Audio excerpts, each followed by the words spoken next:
ਖਬਰਾਂ ਦੇ ਬੁਲੇਟਿਨ ਦੇ ਸਪਾਂਸਰ ਨੇ ਰੀਅਲਟਰ ਗੁਰਜਿੰਦਰ ਸਿੰਘ ਰੰਧਾਵਾ। ਹਰ ਤਰ੍ਹਾਂ ਦੀ ਪ੍ਰਾਪਰਟੀ ਖਰੀਦਣ ਤੇ ਵੇਚਣ ਲਈ ਤੁਸੀਂ ਕਾਲ ਕਰ ਸਕਦੇ ਹੋ। ਸਤਿ ਸ਼੍ਰੀ ਅਕਾਲ ਜੀ, ਤੁਸੀਂ ਦੇਖ ਰਹੇ ਹੋ ਪੰਜਾਬ ਮਿਲੀ USA ਟੀਵੀ ਤੇ ਮੈਂ ਸੁਰਬੀ। ਖਬਰਾਂ ਦੇ ਇਸ ਬੁਲੇਟਿਨ 'ਚ ਬਹੁਤ-ਬਹੁਤ ਸਵਾਗਤ। ਪੇਸ਼ ਆਨ ਦੇਸ਼ ਵਿਦੇਸ਼ ਨਾਲ ਜੁੜੀਆਂ ਹੋਈਆਂ ਕੁਝ ਖਾਸ ਤੇ ਚੋਣਵੀਆਂ ਖਬਰਾਂ। ਖਤਮ ਨਹੀਂ ਹੋਵੇਗੀ ਬਰਥ ਰਾਈਟ ਸਿਟੀਜ਼ਨਸ਼ਿਪ, ਟਰੰਪ ਨੂੰ ਲੱਗਾ ਵੱਡਾ ਝਟਕਾ। 2 ਲੱਖ ਪ੍ਰਵਾਸੀਆਂ ਨੂੰ ਮਿਲੀ ਕੈਨੇਡਾ ਦੀ PR। ਅਮਰੀਕੀ ਯੂਨੀਵਰਸਿਟੀ 'ਚ ਗੋਲੀਬਾਰੀ, 1 ਦੀ ਮੌਤ 1 ਜ਼ਖਮੀ। ਟਲਿਆ ਵੱਡਾ ਜਹਾਜ਼ ਹਾਦਸਾ, ਟੱਕਰ ਤੋਂ ਬਚਣ ਦੇ ਲਈ ਕਰਵਾਈ ਗਈ ਐਮਰਜੈਂਸੀ ਲੈਂਡਿੰਗ। ਟਰੰਪ ਹਮਾਸ ਦੇ ਭੜਕੇ ਇਜ਼ਰਾਈਲ ਨੂੰ ਦਿੱਤੀ ਖੁੱਲੀ ਛੁੱਟੀ। ਕੈਨੇਡਾ ਦੇ ਵਿੱਚ ਭਾਰਤੀ ਨੌਜਵਾਨ ਨੂੰ ਹੋਵੇਗੀ ਸਜ਼ਾ। ਹੁਣ ਇਹਨਾਂ ਖਬਰਾਂ ਦਾ ਵਿਸਤਾਰ। ਇਸ ਦੇ ਨਾਲ ਹੀ ਦੇਸ਼ ਤੇ ਵਿਦੇਸ਼ ਨਾਲ ਜੁੜੀਆਂ ਹੋਈਆਂ तमाम ਖਬਰਾਂ।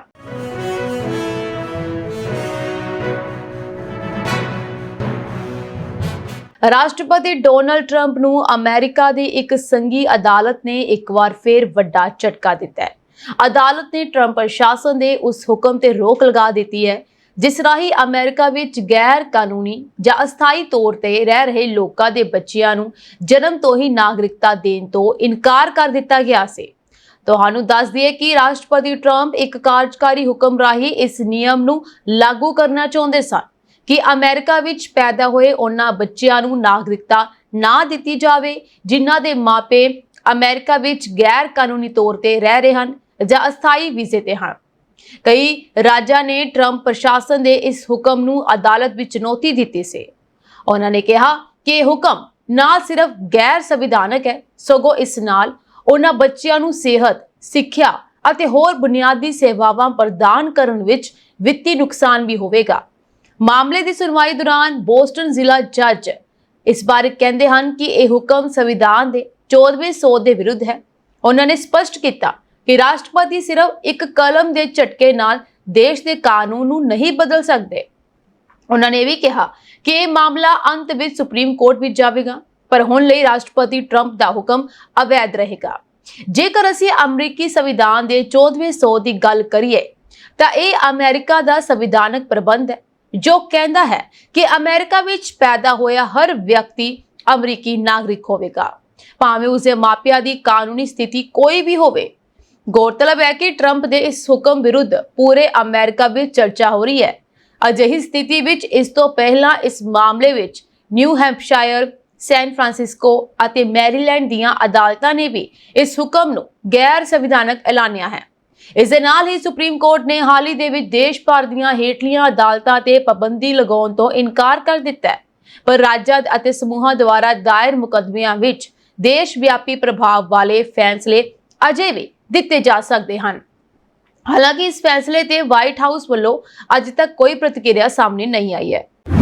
ਕੈਨੇਡਾ ਦੇ ਇਮੀਗ੍ਰੇਸ਼ਨ ਵਿਭਾਗ ਕੋਲ ਅਰਜ਼ੀਆਂ ਦਾ ਬੈਕਲੌਗ ਵੱਧ ਕੇ 8,43,000 ਤੱਕ ਪੁੱਜ ਚੁੱਕਿਆ ਹੈ ਅਤੇ ਬੀਤੀ 30 ਜੂਨ ਤੱਕ 21,99,000 ਤੋਂ ਵੱਧ ਅਰਜ਼ੀਆਂ ਵਿਚਾਰਾਧੀਨ ਸਨ।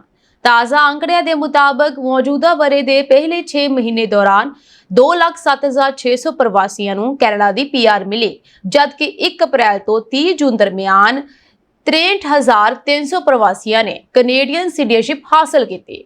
ਸਟੱਡੀ ਵੀਜ਼ਾ ਅਤੇ ਵਰਕ ਪਰਮਿਟ ਵਾਲਿਆਂ ਦਾ ਜ਼ਿਕਰ ਕੀਤਾ ਜਾਵੇ ਤਾਂ ਇਮੀਗ੍ਰੇਸ਼ਨ ਅਤੇ ਸਿਟੀਜ਼ਨਸ਼ਿਪ ਸੇਵਾਵਾਂ ਵਿਭਾਗ ਵੱਲੋਂ ਪਹਿਲੇ 6 ਮਹੀਨੇ ਦੌਰਾਨ 2,70,000 ਸਟੱਡੀ ਪਰਮਿਟ ਐਪਲੀਕੇਸ਼ਨਸ ਦਾ ਨਿਪਟਾਰਾ ਕੀਤਾ ਗਿਆ, ਜਦਕਿ ਨਵੇਂ ਵਰਕ ਪਰਮਿਟ ਅਤੇ ਵਰਕ ਪਰਮਿਟ ਦੀ ਮਿਆਦ ਵਿੱਚ ਵਾਧੇ ਵਾਲੀਆਂ 6,74,000 ਐਪਲੀਕੇਸ਼ਨਸ ਦੀ ਪ੍ਰੋਸੈਸਿੰਗ ਕੀਤੀ ਗਈ।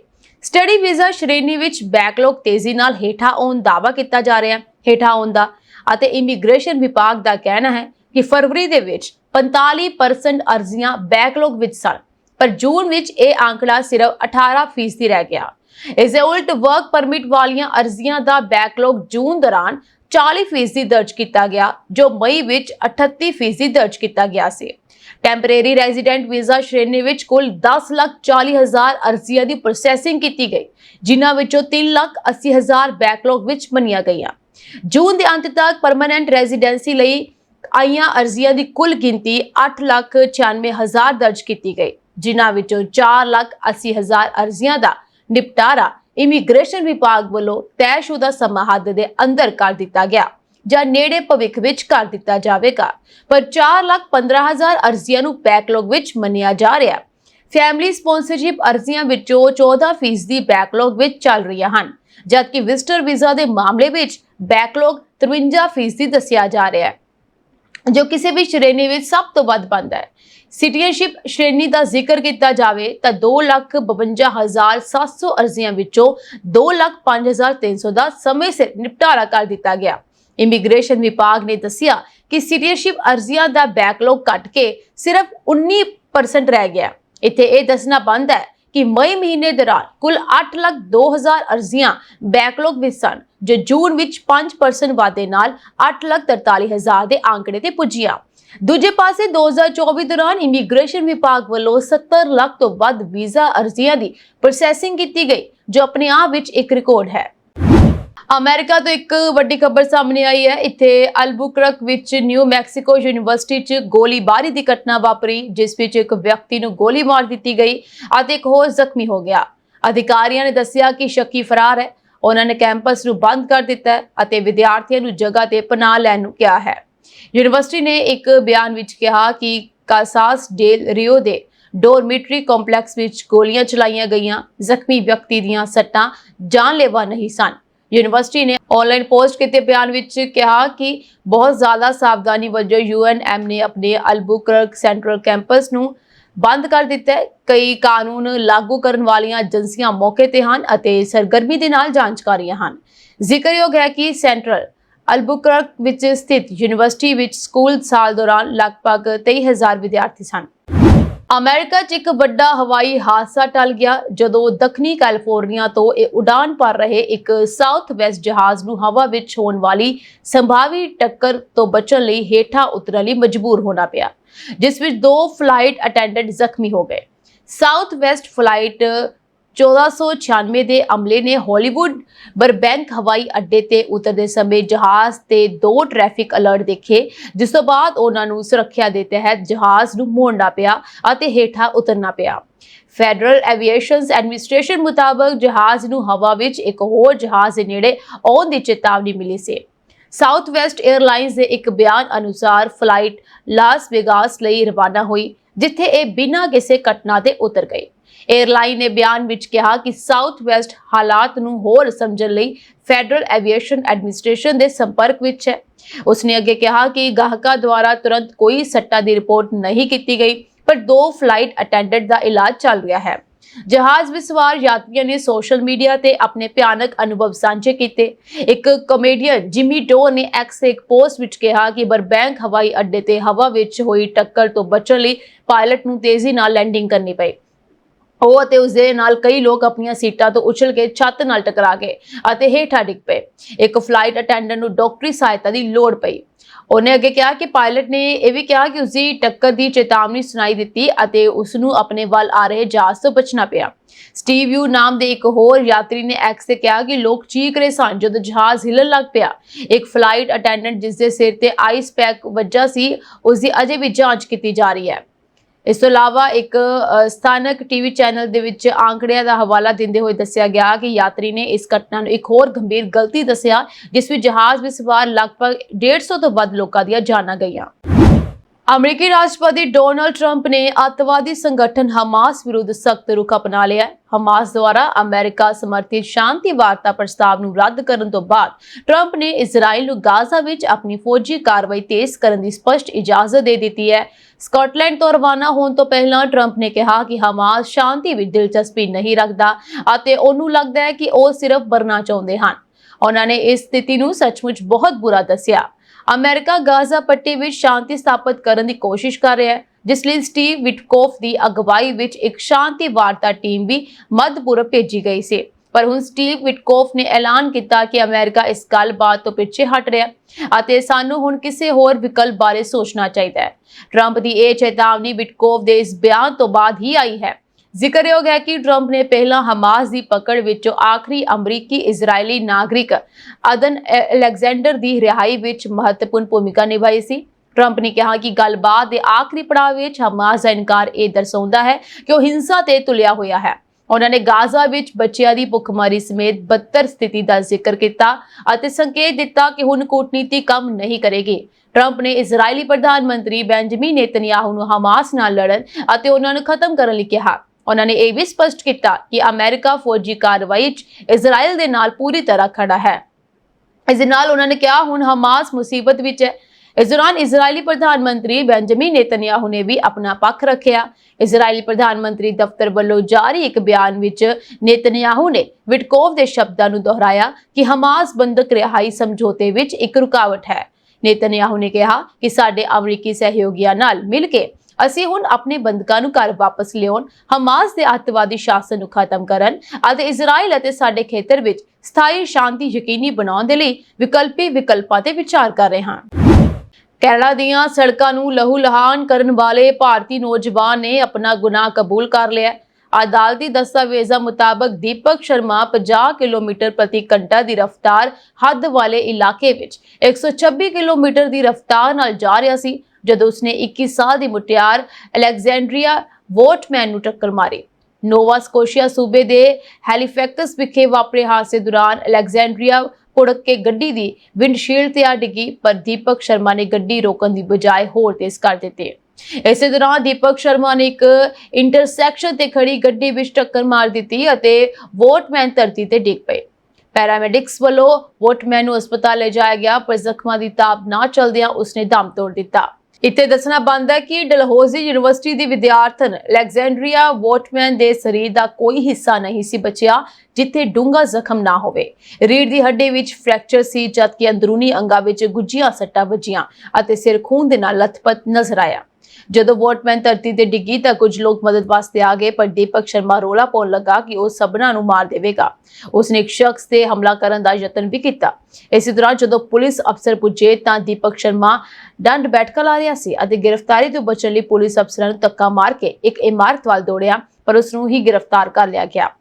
27 ਜਨਵਰੀ ਦੀ ਸ਼ਾਮ ਕਾਲੇ ਰੰਗ ਦੀ ਹੋਂਡਾ ਸਿਵਿਕ ਚਲਾ ਰਹੇ ਦੀਪਕ ਸ਼ਰਮਾ ਦੇ ਕਾਰਨਾਮੇ ਇੱਥੇ ਖਤਮ ਨਹੀਂ ਹੁੰਦੇ, ਜਿਸਨੇ ਇੱਕ ਹੋਰ ਗੱਡੀ ਨੂੰ ਵੀ ਟੱਕਰ ਮਾਰੀ ਪਰ ਮੌਕੇ ਤੋਂ ਫਰਾਰ ਹੋ ਗਿਆ। ਦੂਜੀ ਗੱਡੀ ਦੇ ਡਰਾਈਵਰ ਨੇ ਹੋਂਡਾ ਸਿਵਿਕ ਦੀ ਤਸਵੀਰ ਖਿੱਚਦਿਆਂ 911 ਤੇ ਕਾਲ ਕਰ ਦਿੱਤੀ। ਦੀਪਕ ਸ਼ਰਮਾ ਰਫ਼ਤਾਰ ਵਧਾਉਂਦਾ ਜਾ ਰਿਹਾ ਸੀ ਅਤੇ ਵਰਨੌਨ ਸਟਰੀਟ ਵਿੱਚ ਉਸ ਦੀ ਟੱਕਰ ਇੱਕ ਟਰੱਕ ਨਾਲ ਹੁੰਦੇ ਬਚੀ। ਇਸ ਤੋਂ ਬਾਅਦ ਹੀ ਉਸਨੇ ਪੈਦਲ ਜਾ ਰਹੀ ਅਲੈਗਜ਼ੈਂਡਰੀਆ ਨੂੰ ਟੱਕਰ ਮਾਰੀ। ਦੱਸਿਆ ਜਾ ਰਿਹਾ ਕਿ ਦੀਪਕ ਸ਼ਰਮਾ ਇਸ ਤੋਂ ਪਹਿਲਾਂ ਵੀ ਮੋਟਰ ਵਹੀਕਲ ਐਕਟ ਦੀ ਕਈ ਵਾਰ ਉਲੰਘਣਾ ਕਰ ਚੁੱਕਿਆ ਹੈ। 2018 ਵਿੱਚ ਨਿਊ ਬ੍ਰੰਜ਼ਵਿਕ ਦੀ ਪੁਲਿਸ ਵੱਲੋਂ ਉਸ ਨੂੰ ਤੇਜ਼ ਰਫ਼ਤਾਰ ਗੱਡੀ ਚਲਾਉਣ ਦੀਆਂ 2 ਟਿਕਟਾਂ ਦਿੱਤੀਆਂ ਗਈਆਂ। ਦੀਪਕ ਸ਼ਰਮਾ ਨੂੰ ਸਜ਼ਾ ਦਾ ਐਲਾਨ 22 ਸਤੰਬਰ ਨੂੰ ਕੀਤਾ ਜਾਵੇਗਾ। ਕੈਨੇਡੀਅਨ ਪ੍ਰਧਾਨ ਮੰਤਰੀ ਮਾਰਕ ਕਾਰਨੀ ਨੇ ਗਾਜ਼ਾ ਵਿੱਚ ਲਗਾਤਾਰ ਵੱਧ ਰਹੇ ਮਨੁੱਖੀ ਸੰਕਟ ਨੂੰ ਰੋਕਣ ਵਿੱਚ ਅਸਫਲ ਰਹਿਣ ਤੇ ਇਜ਼ਰਾਈਲ ਸਰਕਾਰ ਦੀ ਸਖਤ ਆਲੋਚਨਾ ਕੀਤੀ। ਕਾਰਨੀ ਨੇ ਇੱਕ ਪੋਸਟ ਵਿੱਚ ਕਿਹਾ ਕਿ ਇਜ਼ਰਾਈਲ ਨਿਯੰਤਰਿਤ ਸਹਾਇਤਾ ਵੰਡ ਨੂੰ ਇੱਕ ਅੰਤਰਰਾਸ਼ਟਰੀ ਸੰਗਠਨ ਦੀ ਅਗਵਾਈ ਵਾਲੇ ਇੱਕ ਵਿਆਪਕ ਮਨੁੱਖੀ ਸਹਾਇਤਾ ਪ੍ਰੋਗਰਾਮ ਨਾਲ ਬਦਲਿਆ ਜਾਣਾ ਚਾਹੀਦਾ ਹੈ।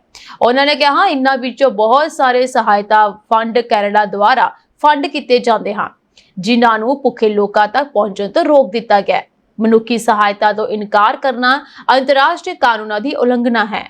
ਕਾਰਨੀ ਨੇ ਸਾਰੀਆਂ ਧਿਰਾਂ ਨੂੰ ਤੁਰੰਤ ਪ੍ਰਭਾਵ ਨਾਲ ਜੰਗਬੰਦੀ ਕਰਨ ਦੀ ਅਪੀਲ ਕੀਤੀ। ਹਮਾਸ ਨੂੰ ਜਲਦੀ ਹੀ ਕੈਦੀਆਂ ਨੂੰ ਰਿਹਾ ਕਰਨਾ ਚਾਹੀਦਾ ਹੈ ਅਤੇ ਇਜ਼ਰਾਈਲੀ ਸਰਕਾਰ ਨੂੰ ਪੱਛਮੀ ਕੰਢੇ ਅਤੇ ਗਾਜ਼ਾ ਵਿੱਚ ਖੇਤਰੀ ਅਖੰਡਤਾ ਦਾ ਸਨਮਾਨ ਕਰਨਾ ਚਾਹੀਦਾ ਹੈ।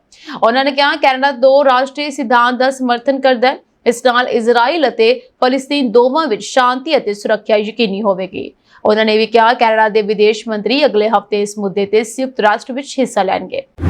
ਸ਼੍ਰੀਲੰਕਾ 40 ਦੇਸ਼ਾਂ ਨੂੰ ਵੀਜ਼ਾ ਫ੍ਰੀ ਆਫਰ ਦੇਣ ਜਾ ਰਿਹਾ ਹੈ। ਇਹ ਆਫਰ ਸੈਰ ਸਪਾਟੇ ਨੂੰ ਹੁਲਾਰਾ ਦੇਣ ਅਤੇ ਆਰਥਿਕ ਸੁਧਾਰ ਨੂੰ ਕਾਇਮ ਰੱਖਣ ਦੇ ਆਪਣੇ ਯਤਨਾਂ ਦੇ ਹਿੱਸੇ ਵਜੋਂ ਦਿੱਤਾ ਜਾਵੇਗਾ। ਆਫਰ ਮੁਤਾਬਕ ਸ਼੍ਰੀਲੰਕਾ 40 ਹੋਰ ਦੇਸ਼ਾਂ ਨੂੰ ਮੁਫਤ ਸੈਲਾਨੀ ਵੀਜ਼ਾ ਨੀਤੀ ਪ੍ਰਦਾਨ ਕਰੇਗਾ। ਵਿਦੇਸ਼ ਮੰਤਰੀ ਵਿਜਿਤਾ ਨੇ ਇਸ ਸੰਬੰਧੀ ਜਾਣਕਾਰੀ ਦਿੱਤੀ ਹੈ। ਹੈਰਾਤ ਨੇ ਇੱਥੇ ਪੱਤਰਕਾਰਾਂ ਨੂੰ ਦੱਸਿਆ ਕਿ ਇਹ ਕਦਮ ਪਿਛਲੇ ਹਫ਼ਤੇ ਕੈਬਨਿਟ ਦੀ ਪ੍ਰਵਾਨਗੀ ਤੋਂ ਬਾਅਦ 7 ਯੋਗ ਦੇਸ਼ਾਂ ਦੀ ਮੌਜੂਦਾ ਸੂਚੀ ਨੂੰ 40 ਤੱਕ ਵਧਾਉਣ ਦੇ ਬਾਅਦ ਚੁੱਕਿਆ ਗਿਆ। ਮਾਰਚ 2023 ਤੋਂ ਚੀਨ, ਭਾਰਤ, ਇੰਡੋਨੇਸ਼ੀਆ, ਰੂਸ, ਥਾਈਲੈਂਡ, ਮਲੇਸ਼ੀਆ ਅਤੇ ਜਾਪਾਨ ਦੇ ਨਾਗਰਿਕਾਂ ਲਈ ਮੁਫਤ ਵੀਜ਼ਾ ਪ੍ਰਣਾਲੀ ਪਹਿਲਾਂ ਹੀ ਮੌਜੂਦ ਹੈ। ਹੁਣ 40 ਦੀ ਸੂਚੀ ਦਾ ਹਿੱਸਾ ਬਣਨ ਵਾਲੇ ਦੇਸ਼ਾਂ ਵਿੱਚ UK, America, Canada, Pakistan, Iran, ਸੰਯੁਕਤ ਅਰਬ ਅਮੀਰਾਤ ਅਤੇ ਆਸਟ੍ਰੇਲੀਆ ਸ਼ਾਮਲ ਹਨ।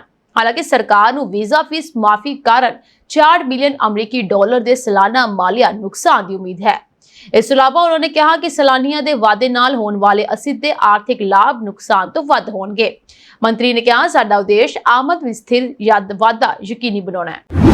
ਪਹਿਲਗਾਮ ਹਮਲੇ ਦੀ ਜ਼ਿੰਮੇਵਾਰੀ ਲੈਣ ਵਾਲੇ ਅੱਤਵਾਦੀ ਸੰਗਠਨ ਦ ਰੈਸਿਸਟੈਂਸ ਫਰੰਟ ਯਾਨੀ TRF ਪ੍ਰਤੀ ਪਾਕਿਸਤਾਨ ਦਾ ਸੁਰ ਬਦਲ ਗਿਆ ਹੈ। ਅਮਰੀਕਾ ਵੱਲੋਂ TRF ਨੂੰ ਅੱਤਵਾਦੀ ਸੂਚੀ ਵਿੱਚ ਸ਼ਾਮਲ ਕਰਨ ਦੇ ਸਬੰਧ ਵਿੱਚ ਪਾਕਿਸਤਾਨ ਦੇ ਵਿਦੇਸ਼ ਮੰਤਰੀ ਮੁਹੰਮਦ ਇਸਹਾਕ ਡਾਰ ਨੇ ਇਹ ਕਿਹਾ ਹੈ ਕਿ ਉਹਨਾਂ ਨੂੰ ਇਸ ਤੇ ਕੋਈ ਇਤਰਾਜ਼ ਨਹੀਂ ਹੈ। ਹਾਲਾਂਕਿ ਉਹਨਾਂ ਨੇ ਚਲਾਕੀ ਨਾਲ ਇਹ ਵੀ ਕਿਹਾ ਕਿ TRF ਨੂੰ ਲਸ਼ਕਰ-ਏ-ਤੋਇਬਾ ਨਾਲ ਜੋੜਨਾ ਗਲਤ ਹੈ, ਜਦਕਿ ਭਾਰਤ ਅਤੇ ਅਮਰੀਕਾ ਦੋਵੇਂ ਮੰਨਦੇ ਹਨ ਕਿ ਇਹ ਅੱਤਵਾਦੀ ਸੰਗਠਨ ਲਸ਼ਕਰ ਦਾ ਹੀ ਹਿੱਸਾ ਹੈ। ਇਸਹਾਕ ਡਾਰ ਜੋ ਇਸ ਸਮੇਂ ਅਮਰੀਕਾ ਵਿੱਚ ਹਨ ਅਤੇ ਜਿੱਥੇ ਉਹਨਾਂ ਨੇ ਅਮਰੀਕੀ ਸਕੱਤਰ ਮਾਰਕੋ ਰੂਬੀਓ ਨਾਲ ਵੀ ਮੁਲਾਕਾਤ ਕੀਤੀ ਹੈ, ਉੱਥੇ ਕਿਹਾ ਕਿ ਇੱਕ ਪ੍ਰਭੂਸੱਤਾ ਸੰਪੰਨ ਦੇਸ਼ ਹੋਣ ਦੇ ਨਾਤੇ ਅਮਰੀਕਾ ਲਈ TRF ਨੂੰ ਅੱਤਵਾਦੀ ਸੰਗਠਨ ਘੋਸ਼ਿਤ ਕਰਨਾ ਸਹੀ ਹੈ। ਸਾਨੂੰ ਕੋਈ ਸਮੱਸਿਆ ਨਹੀਂ ਹੈ, ਅਸੀਂ ਇਸ ਦਾ ਸਵਾਗਤ ਕਰਦੇ ਹਾਂ। ਜੇਕਰ TRF ਇਸ ਵਿੱਚ ਸ਼ਾਮਲ ਹੈ ਅਤੇ ਇਸ ਦੇ ਵਿਰੁੱਧ ਸਬੂਤ ਹਨ ਤਾਂ ਇਹ ਠੀਕ ਹੈ। ਪੁਰਾਣੀ ਗੱਲ ਦੁਹਰਾਈ ਅਤੇ ਚਲਾਕੀ ਕੀਤੀ। ਹਾਲਾਂਕਿ ਪਾਕਿਸਤਾਨੀ ਵਿਦੇਸ਼ ਮੰਤਰੀ ਨੇ ਆਪਣੀ ਪੁਰਾਣੀ ਗੱਲ ਨੂੰ ਦੁਹਰਾਉਂਦੇ ਹੋਏ ਕਿਹਾ ਕਿ TRF ਨੂੰ ਲਸ਼ਕਰ-ਏ-ਤੋਇਬਾ ਨਾਲ ਜੋੜਨਾ ਗਲਤ ਹੈ। ਉਹਨਾਂ ਨੇ ਦਾਅਵਾ ਕੀਤਾ ਕਿ TRF ਨੂੰ ਪਾਕਿਸਤਾਨ ਵਿੱਚ ਬਹੁਤ ਪਹਿਲਾਂ ਖਤਮ ਕਰ ਦਿੱਤਾ ਗਿਆ ਸੀ। ਉਹਨਾਂ ਨੇ ਇਹ ਵੀ ਕਿਹਾ ਕਿ ਇਸ ਵਿੱਚ ਸ਼ਾਮਲ ਲੋਕਾਂ ਨੂੰ ਸਜ਼ਾ ਦਿੱਤੀ ਗਈ ਸੀ, ਉਹਨਾਂ ਨੂੰ ਗ੍ਰਿਫਤਾਰ ਕਰਕੇ ਜੇਲ੍ਹ ਭੇਜ ਦਿੱਤਾ ਗਿਆ ਅਤੇ ਪੂਰੇ ਸੰਗਠਨ ਨੂੰ ਭੰਗ ਕਰ ਦਿੱਤਾ ਗਿਆ। ਇਹ ਪਹਿਲੀ ਵਾਰ ਨਹੀਂ ਹੈ ਜਦੋਂ ਪਾਕਿਸਤਾਨ ਵੱਲੋਂ ਅਜਿਹਾ ਦਾਅਵਾ ਕੀਤਾ ਗਿਆ ਹੋਵੇ।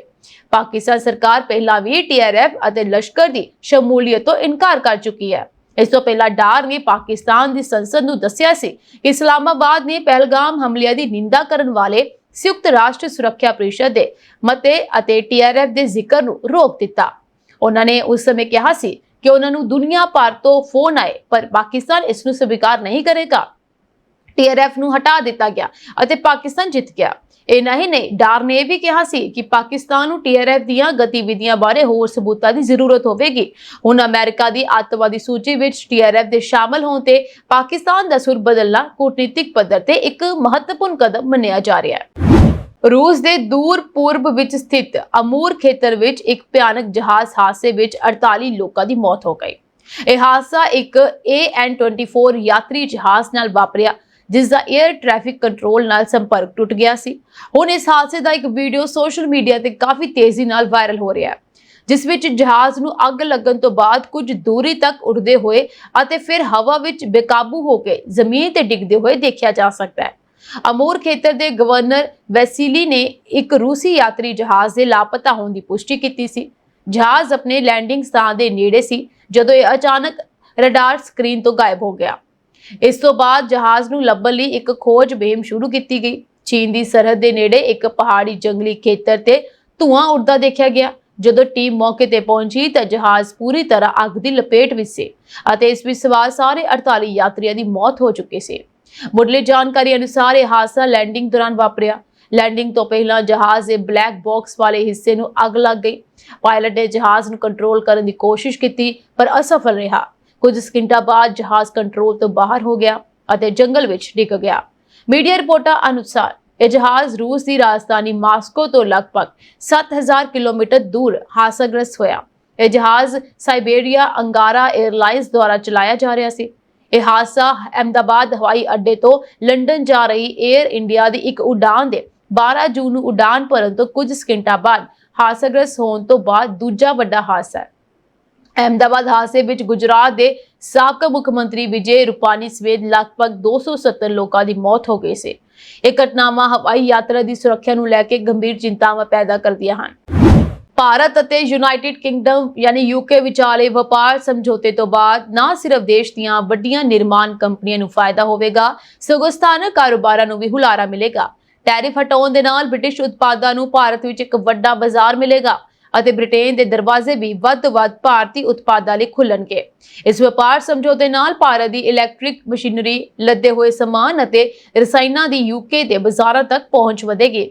ਇਸ ਸਮਝੌਤੇ ਦੇ ਕਰਕੇ ਦੋਵਾਂ ਦੇਸ਼ਾਂ ਨੂੰ ਇੱਕ ਦੂਜੇ ਨਾਲ ਵਪਾਰ ਕਰਨ ਦੇ ਬਰਾਬਰ ਅਧਿਕਾਰ ਮਿਲਣਗੇ ਅਤੇ ਇਸ ਦਾ ਉਦੇਸ਼ ਮੌਜੂਦਾ ਦੁਵੱਲੇ ਵਪਾਰ ਨੂੰ $53 ਬਿਲੀਅਨ ਤੋਂ ਵਧਾ ਕੇ 2030 ਤੱਕ ਲਗਭਗ $120 ਬਿਲੀਅਨ ਕਰਨਾ ਹੈ। ਇਸ ਵਪਾਰ ਸਮਝੌਤੇ ਨਾਲ ਭਾਰਤ ਦੀ ਇਲੈਕਟ੍ਰਿਕ ਮਸ਼ੀਨਰੀ, ਲੱਦੇ ਹੋਏ ਸਮਾਨ ਅਤੇ ਰਸਾਇਣਾਂ ਦੀ ਯੂਕੇ ਦੇ ਬਾਜ਼ਾਰਾਂ ਤੱਕ ਪਹੁੰਚ ਵਧੇਗੀ।